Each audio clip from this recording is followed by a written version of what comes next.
For 2 minutes. Thank you, Chairman. Thank you, Speaker. I rise today in support of the Limit, Save, and Grow Act. Every time I talk about debt, deficit, spending, budget, anything, I think about my 4 boys. They're 10 and under. And I bring it up a lot, and I use it in so many different ways. It drives what I do. It gets me out of bed every single day to be working on this. And I just can't hear one more time, well, let's just raise the debt ceiling, and then let's get to work on this. It's no longer time for that.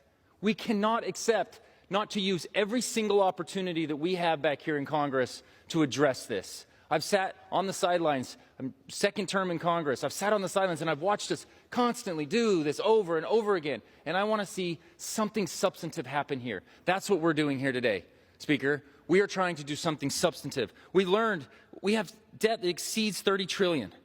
The optimism of our future depends on what we do over the next 10 years. We've learned that empires that overextend themselves like we have done, the outcome is not good. But America's done this before, and we are at an inflection point. Our debt to GDP is where it was right after the World War II. And for the bulk of this 20th century, we were able to get our debt to GDP down. And we have to take action, and we have to do it now. So let's use this opportunity like we've done over the last 30 or 40 years. When there's a debt ceiling increase that comes up, let's take advantage of this. Let's find a way to reduce our spending. That is the best way to address our debt to GDP ratio, and I know everybody in this chamber understands that.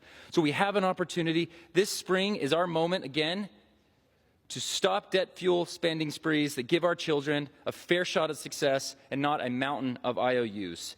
This act saves $4.8 trillion. It grows our economy and our workforce, and I urge my colleagues to support this bill. Thank you.